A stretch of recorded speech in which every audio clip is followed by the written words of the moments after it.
You are listening to Talking Star Wars.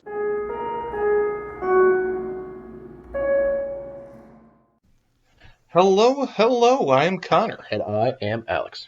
And today we're going to talk about Star Wars, returning to our EU review with Part 3. Yep, we're just going through all the novels present in the new expanded universe post-Disney acquisition period. If you have listened to our previous Part 1 and Part 2 of our novel reviews, we did the first several novels up through Moving Target, a Princess Leia adventure.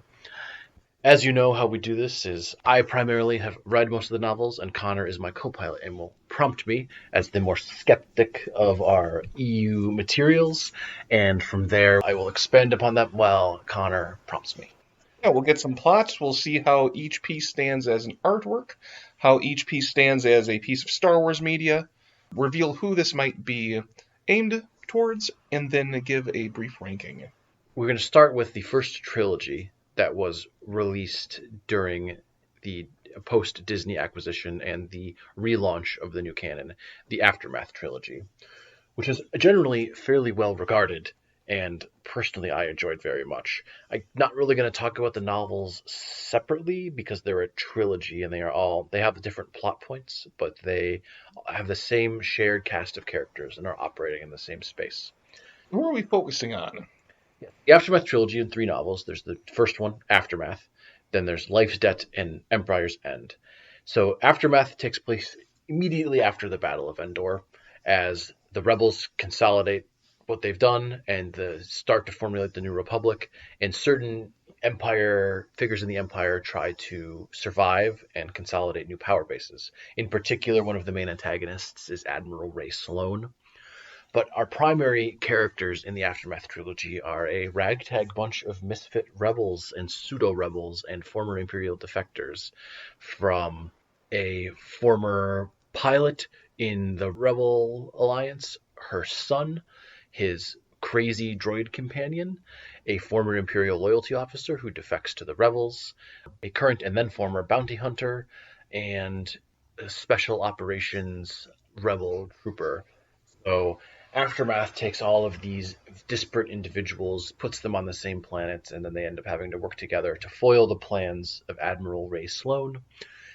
She's trying to set herself up as the leader of the Imperial Remnant while dealing with the machinations of some loyalists that were loyal to Palpatine and his less military-focused and more evil Sith plans that Admiral Ray Sloane doesn't care about. She is one of the first officers who realized that the Battle of Endor was lost and that the Death Star would be destroyed, and so she shoots her loyalty officer after he tried to order a battle and escapes with as many Star Destroyers as will follow her. Initial breakdown of Imperial rule. There's a power vacuum after Palpatine's dead, so what sort of journey does this trilogy take our ragtag group of characters on? Yes, we bounce between people and perspectives a lot. So it's a little bit fragmented. If people prefer to see a novel from a single perspective, they might not enjoy these. We're inside the heads of pretty much all of our different characters at various points. Wedge Antilles is one of the main characters as he struggles to find he as a rebel and then as a New Republic military officer. But we see how the New Republic starts to consolidate its power and then its limitations. Han Solo is one of the main characters of the Life Debt novel, where he's trying to help find Chewbacca's family on Kashyyyk. Plots by the Imperial Remnant and the nascent First Order to assassinate Mon Mothma appear. So you have lots of plots and counterplots, missions taken by our protagonists to fight and hunt down Imperial remnants with the larger looming threat. So you have Aftermath. The climax is primarily taking place on a frontier planet where there's a great summit of the remaining admirals and colonels and generals that might be trying to formulate a new ruler of the Imperial Remnant. Life Debt, the climax is about the attempted assassination of Mon Mothma and the attempt to stop the Imperial Remnant from destroying the planet of Kashyyyk with their Star Destroyers. And Empire's End is a depiction of the famous Battle of Jakku, where all the political maneuvering and information necessary to get the fleet to actually go and attack the Imperial Remnant on Jakku. And you see one of Palpatine's, I will call him a cultist. Why are all these people on the meaningless planet of Jakku in the first place? And what happens to the survivors afterwards that they eventually emerge as the First Order? This trilogy sums up what happens in that last year that the Empire is in control, from Palpatine's death to the Battle of Jakku. The very first steps of forming the New Republic, mostly with the characters of Leia and Mon Mothma. You see how some Imperial defectors and remnants are treated. You see how the dying Empire still manages to inflict terrible casualties on people and all the different factions and infighting. So there's politics, there's betrayal, there's the exploration of motherhood and fatherhood and family, a found family of a group of people, and love and betrayal and drama. So it covers a lot of ground here. So I would say that it's probably one of the most solid works that we've talked about so far. It is artistically ambitious and moves the plot forward in the Star Wars universe in a significant way. It's probably one of the novels we've talked about so far does the most work in actually world building the world after. You know, it's not just like the Death Star 2 blew up in Endor and then the Empire crumbled. That might have happened to the First Order at the end of The Rise of Skywalker, but the Empire was an institution, not just a fascist military junta. Mm-hmm. So there was reprisals and fighting, and there's brutality, and there's interrogations, and heroes have to wonder how far they'll go to compromise their morals for their mission. So it is a more mature take on Star Wars. Would you say, just one final question, is Luke in it? We have Han, Leia. Do we get to see what Luke's doing off in the galaxy? No, so Luke is absent. Well, I think part of it is because he's too powerful when he shows up. It is like, why isn't he just blowing all this up himself? Mm-hmm. So Luke is dedicated to founding the new Jedi Order and traveling the galaxy. We do not see Luke in the Aftermath trilogy. We see Han, we see Leia, but Luke is largely out of the picture. Gotcha. So based off of your reaction, this seems like a pretty integral piece of Star Wars lore. It's a necessary tie-in order to show this shift from Empire to New Order. Would you say, as a piece of just standard media, how does it stand as its own series of books? Yeah, I would say it's a tightly plotted trilogy with interesting characters that make tough choices. Yeah, they're longer novels, so you got to be prepared to, like, yeah, you're going to be with these characters a while, but it has enough of them, and they're all fleshed out enough that I found it very interesting. And, you know, everything from, you know, foiling a false flag attack on the New Republic to giant space battles to assassinations and capturing Imperials to a crazy droid that someone used, like the original personality imprint of General Grievous, a ballet droid, and a murder assassin droid, and named him Mr. Bones, covered him in animal bones, and had him murder a bunch of people. That also proves it. It's horrifying. It is horrifying. It's the bodyguard for a 15-year-old. Ugh. Good for that 15-year-old. I wouldn't want to be on the receiving end. It's how you survive on a lawless planet. So, yeah, it does a lot of world building as far as, like, the people who fall through the cracks, and you even start to see at the very end the ineffectiveness of the New Republic and the level of machinations and effort it requires just to get them to go attack the Empire at Jakku when they're vulnerable.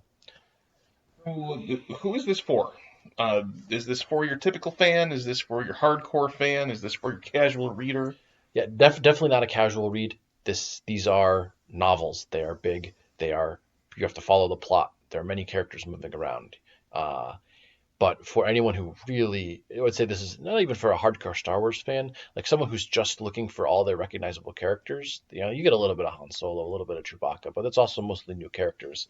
This is for someone who really wants, you know, a well-plotted novel that happens to be set in the Star Wars universe, and who also wants all the world building that's present to see what happens after the Battle of Endor, and how does the New Republic come to rise from the ashes of the Empire. Just wanted to note it has a pretty good representation with one of our characters who is gay and unapologetically so, where one of the female characters even comes onto him and he's like, she's a Zabrak, and he's like, I'm sorry, you're not my type. And she's like, what? He's a former Imperial. You're like, what, you're not into aliens? He's like, no, I'm sorry, I'm not into women.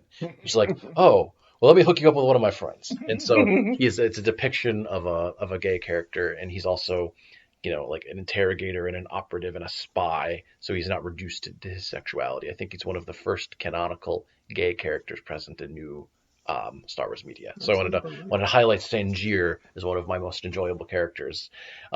He is a disaster and he is gay, but they're separate and not related. Well, that's excellent, and hopefully there will be more for us in the future. Yeah. So if I'm gonna give it an overall rating, I don't give numerical ratings to everything, but I'm gonna give this like if I give it out of 5 or 10, a 4 out of 5, 8.5 to 9 out of 10. Like I said, it drags and there's lots of different viewpoint characters, and not all of the subplots are as necessary as others. But it would be hard to make a more robust and tightly plotted piece of Star Wars media. Excellent. Always seems to be strong when we have new characters forged in order to carry the torch of our storytelling narrative. Okay. Then coming on to our next novel, we come into, as I like to try to identify, like the grouping of these novels and when they're released and why. So this is Battlefront Twilight Company. And this novel was released as a tie-in to the first revamped Star Wars Battlefront game. And I'm not a fan of that first Star Wars Battlefront game as a fan of the original games, but how does this one fit into the story of the video game, and does it help elevate the experience? So the first new Star Wars Battlefront did not have a story. So in fact, I took this as a standalone novel, and it is better than it had any right to be for a video game tie-in novel. It takes place, and I need to look up, the eponymous Twilight Company. It's led by Captain Howell, who is this crazy military commander. They have their own traditions. It is taking place after the victory over the Death Star, but then the Imperial reprisals that grind them back to when they're hiding again on Hoth. So Twilight Company, they tend to recruit new members in every planet they go to. People die throughout the novel. It is this is a work of military fiction first and Star Wars second. Anyone who's ever read Glenn Cook's Black Company or any other piece of military fiction would recognize this format. It's squad-based combat or platoon to company-based combat, missions on planets. You could tell at points where like, oh, this is the mission type that might be in Battlefront. But if I hadn't known about the video game at all, it still would have made sense from a narrative perspective about what they were doing in the novel. It's a small stakes story just about a company of soldiers on a single ship trying to survive in a war-torn galaxy. And our primary viewpoint character is a sergeant who comes from a death planet who have been parts of different cults. And he joins up with Twilight Company years ago, just as his way out. And it's interesting to see he ends up becoming one of the leaders of the Twilight Company. He doesn't know much about how the galaxy works at all. He doesn't know how a lot of advanced technology he was never exposed to works. And he's got this aversion to learning about it because he always assumes he's going to lose everything. So he has to eventually learn because all these people come to rely on him for their lives. It still sounds like a strong point of view character if he's not so familiar with the galaxy and needs things explained to him. Yeah, you find him frustrating at times because it's like, you should know what a droid is. Mm-hmm. Trust the droid or, what have you. But yeah, so as a piece of like world building Star Wars, it's interesting to see how like specific battles against the Empire worked and how the rebellion engaged in asymmetric warfare in an attempt to stop the Empire.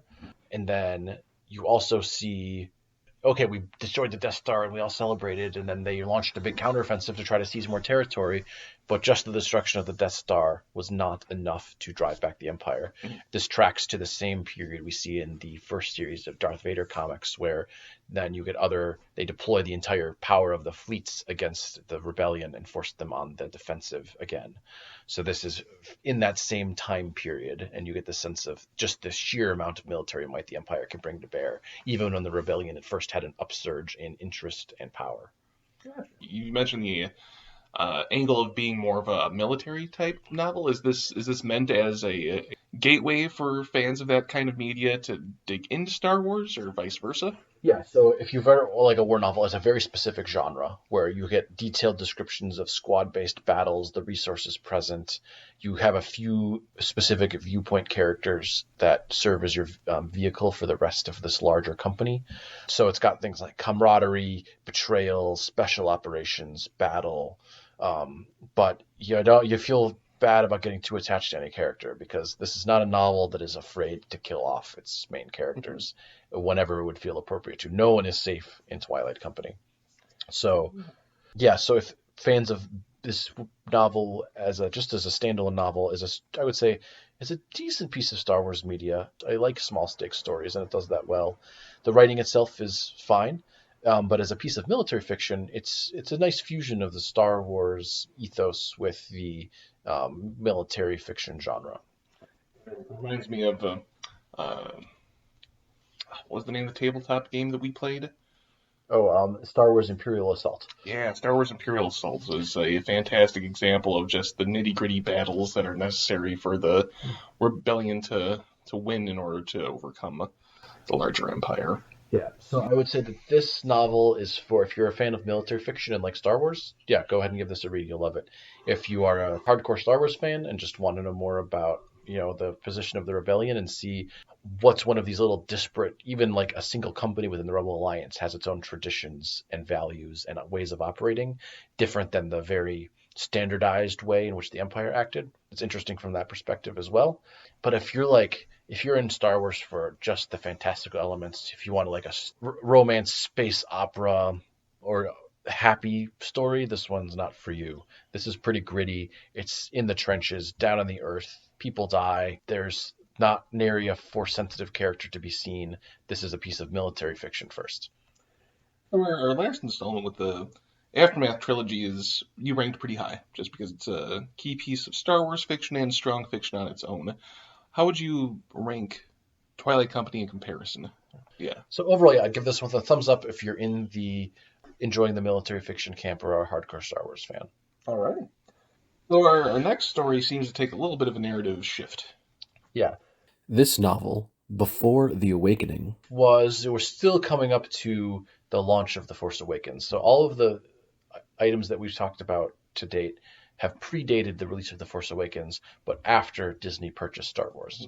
So this is the first tie-in novel that is supposed to be a prequel to The Force Awakens. So it is 3 novellas contained in a single volume, each one telling a story in the lives of Finn, Rey, and Poe Dameron, our 3 main characters from the novel. Is this a standard adult novel? Is this a children's aimed feature? What are we looking at here? I would say the reading level here is unlike the last 2 we talked about, which are definitely an adult reading level. These are YA.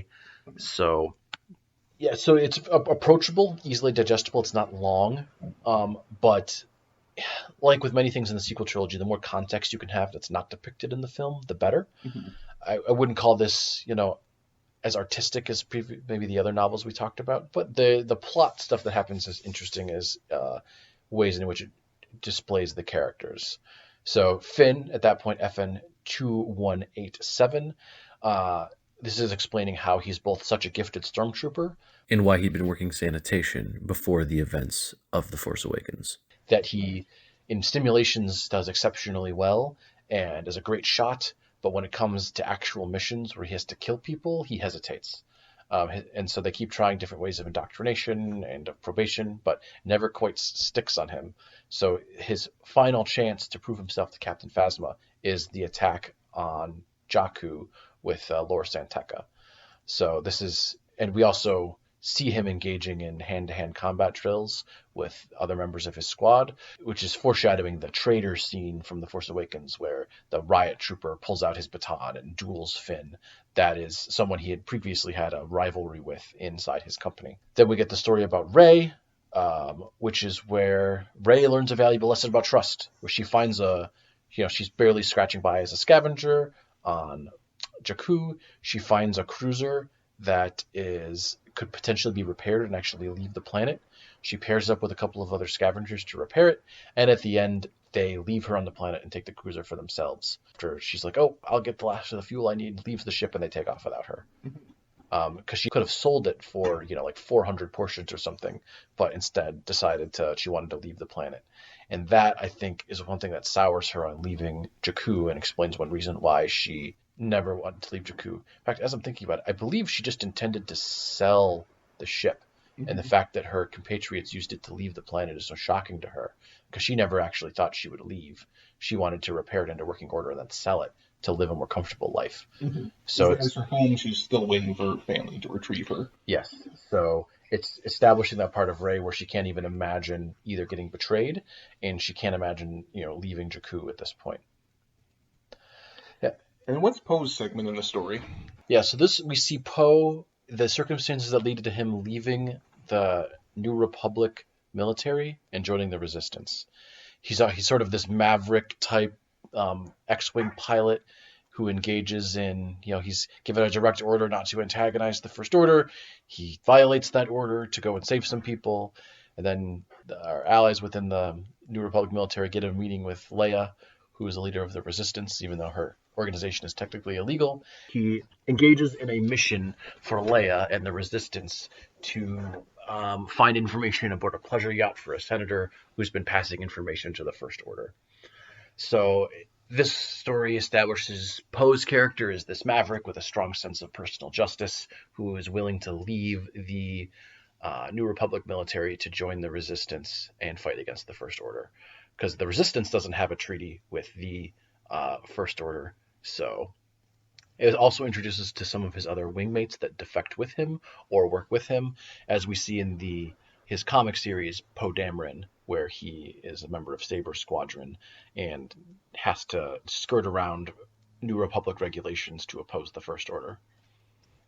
How would you say Poe's novella, Finn's novella, and Rey's novella fit together narratively? So it's all leading in directly into the circumstances that leave the characters in the situation we find themselves in at the start of The Force Awakens. We see how Finn is on the cusp of rejecting the ideology of the First Order. We see how Poe has been disillusioned by the First Order military and has committed himself fully to the Resistance. And we see Rey is unable to conceptualize leaving Jakku, has lost her ability to place trust in other people to a degree, but still, it easily makes friendships and partnerships with other people and has a strong skill set. It leaves her in the position where she is the competent professional we see at the start of the movie. So extra characterization is never a bad thing, especially when sequel trilogy characters are concerned.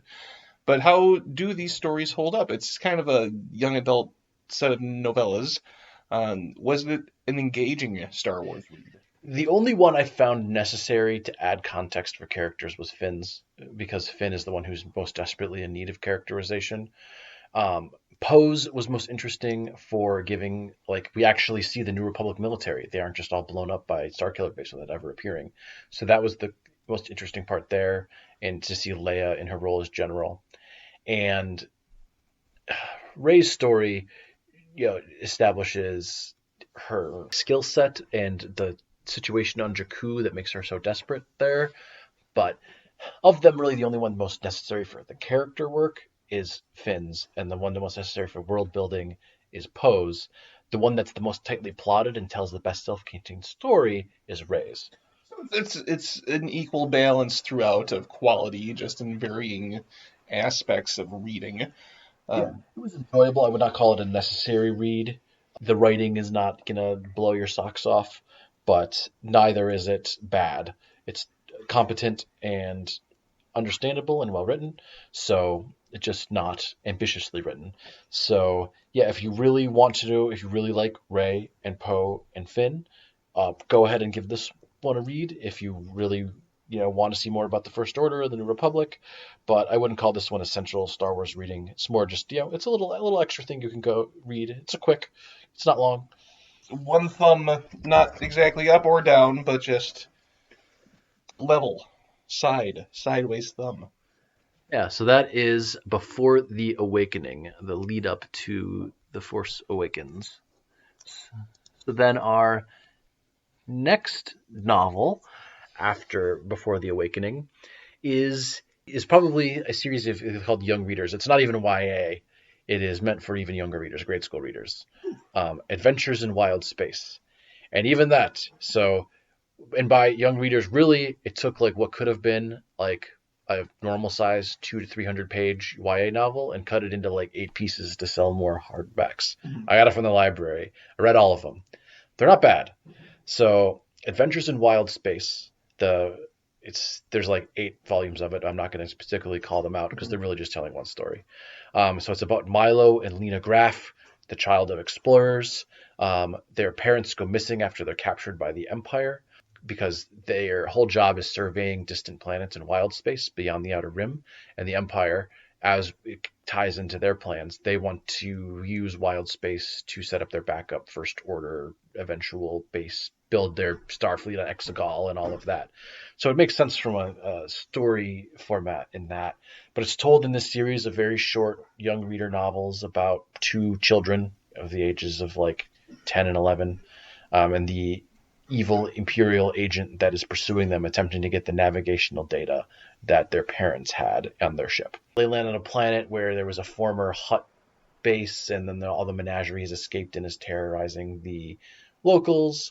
We see they're pursued by this Imperial agent across a couple of the novels. There's one where they lose power in space and they stumble upon a ship that is entirely been taken over by mechanical light-hating spiders. So that one, Interesting. that was probably the best written one because it had this horror element to it. And actually, it turns out that the mechanical spiders were created by Silo, who is the cloned scientist that is one of the characters in the Darth Vader comic series. Interesting. Tie-in. Yeah, so Cross-media tie-in. it's probably most interesting because it actually did feel like it was a big part of the Star Wars universe and had understandable connections in areas that made sense.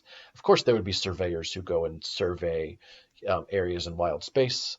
Probably the less believable part of it is that these child protagonists are engaging in such dangerous activities, and how much peril can they absolutely find themselves in. Mm-hmm. We also see them meet with the parents of Ezra Bridger from Rebels, who at this point are still alive and are starting their Rebel broadcasts. So they provide some help to the Graff children and help them escape the Empire when they crash to land on Lothal and they're fleeing from the Empire. Honestly, at a slight disadvantage because this is not going to be aimed towards your typical Star Wars reader. So what elements are there for your Star Wars fan or your literary appreciator? If you're looking for a work of literature, this is not aimed for you. This is for people at a reading level between grades 4 and 8, depending on your reading level. Like, if you're an adult, you can blow through all of these in a sitting. It's not hard. The story is relatively simple. It's not bad. Like, in the sense of completion, I read them, and I still enjoyed them for what they were. But, I mean, if you're a parent with a child who's really into Star Wars and want to read something together, this would be fantastic. You're going to get, it doesn't shy away from danger and appropriate themes like trust and family and, appropriate reactions to dangerous situations. If you're looking for like a lesson teaching or like growth with your children, definitely more child focused, but if you're a Star Wars completionist, you'll also enjoy the tie-ins to other areas about the Empire is charting wild space, and their droid butler and his activities, and so Still a middle of the road type experience. It's not something to write home about necessarily, but it's not going to drain any of your life force to read. Yeah, if either reading with a child or just like, hey, I have a spare afternoon, I'll knock out the whole series of Adventures in Wild Space just to see what that's about. It's fine for you. But if you like to read like a novel or want something more meaningful thematically, this is by far the youngest and simplest age group aimed for a Star Wars work we've talked about yet. So it might not be for you. Sounds fair. So moving on, you mentioned that you might want to discuss this book at a later point in its own spotlight episode. Yeah, the novel in question is Bloodline, which is one of the only works that's been released contextualizing The Force Awakens in a political sense. You will see me reference this novel in our previous episode about the First Order. But the novel Bloodline is sort of whiplash from our previous novel Adventures in Wild Space. It's adult and almost entirely politically centered around the machinations of 2 factions present in the New Republic, the centrists and the populists, and how this is going to lead into the breakdown of the unity of the New Republic, the formation of the nascent First Order, and the birth of the Resistance. How much would you like to venture into this, knowing that you might want to give this a spotlight? Yeah, we'll give the high level. I still want people to, you don't have to listen to our full episode on Bloodline to know if you'd like to read it. So Bloodline, the main character is Leia Organa in her 50s, and she has been a significant political figure in the New Republic for more than 2 decades at this point. Her son Ben Solo is a teenager, traveling around with Luke Skywalker. She is one of the leading political figures in the Populist Party, and they are trying to fend off the attempts of the Centrist Party to basically put a new Supreme Chancellor in place. They're calling it the First Chancellor, but really everyone's afraid of another Palpatine. So Mon Mothma has retired from politics for her health, so her personal relationships that kept the wheels of politics turning are gone. So it's now just all this political infighting. And so Leia reluctantly agrees to run for the position of First Counselor, but then it is revealed that her father is Darth Vader through a series of poorly timed and deliberate political choices, and she had never revealed to the galaxy that truth. And she had not yet told Ben Solo. So there's an emotional scene where she has to record a message to send to Ben Solo, well, because he's off in the galaxy with Luke doing Jedi training. Mm-hmm. And one of the other main characters of the novel is Castaferro, who is he's a centrist senator, and he's sort of this firebrand speaker, but he's being manipulated by the true evil forces behind the centrist movement who want to formulate the First Order. And is eventually implicated for their crimes and sent off for execution at the end of the novel. After, he and Leia formed a friendship.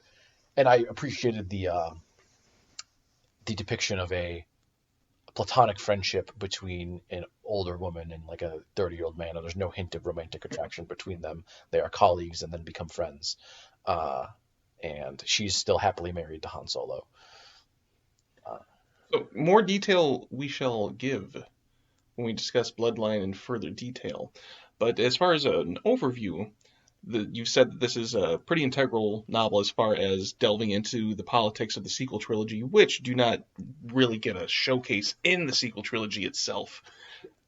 I would say, so as a work of literature, this is a political drama with some like spy stuff, like Leia infiltrates a pirate base at one point, but mostly it's a lot of political maneuvering, missions to different planets, sessions in the Senate, backroom political deals, but then assassination plots. So it's a political thriller first.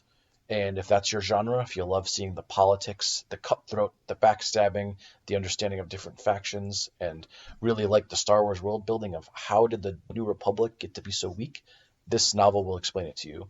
So I would say it's well written. If from a literary perspective, if you really like sort of political thriller type novels, this is for you. If you hate politics and prefer a more action-oriented novel, there's a few chapters here you'll enjoy, but this is very character and politically focused. So if you want to see some more Jedi action, some tense dogfights, maybe some ground wars, this one is not for you. This is the subgenre of Star Wars that's dealing in politics. It's still blazing a new trail as far as Star Wars fiction goes, giving those... you'll always find people who look at the politics in the prequel trilogy and find it distasteful, and others find it integral to the narrative. So it's good to have something for those fans who enjoy the politics, who enjoy the larger galaxy at large and its shift from various stages of government. Yeah, and if you want some adorable scenes between, middle-aged Han Solo and middle-aged Leia when Han Solo comes to rescue her, and they bicker back and forth like the old married couple they are before their relationship took a nosedive when Ben Solo became Kylo Ren, that's great. It's great to see, Han Solo how they've formed a dynamic where he can't just always be sitting around Hosnian Prime being with her, but when she definitely needs him, he comes, and he's off running his own racing company, and they found a way to make the relationship work over the years. Nice. Yeah, so I would give this one definitely a thumbs up to read it, especially if you want to know more about how the Resistance was formed and about the political situation of the New Republic. It's probably the most important novel from a plot perspective that we've talked about yet. And as an actual novel, you'll enjoy it if you like political fiction. If you hate political fiction, you can skip this one. It's I wouldn't recommend it. But if you really just were watching The Phantom Menace and is like, I don't care about why the Trade Federation is blockading Naboo, well, or like, man, that arc in the Clone Wars where we saw how Palpatine subverted the banks to seize more control of the New Republic, and framed a bunch of people and then had another safeguard removed from the checks and balances of government. I like that stuff, but it's not for everybody. Make sure to join us next week for part 4 of our Expanded Universe book review. Thank you so much for listening. We've been talking Star Wars. We'll see you sometime soon in a galaxy right here.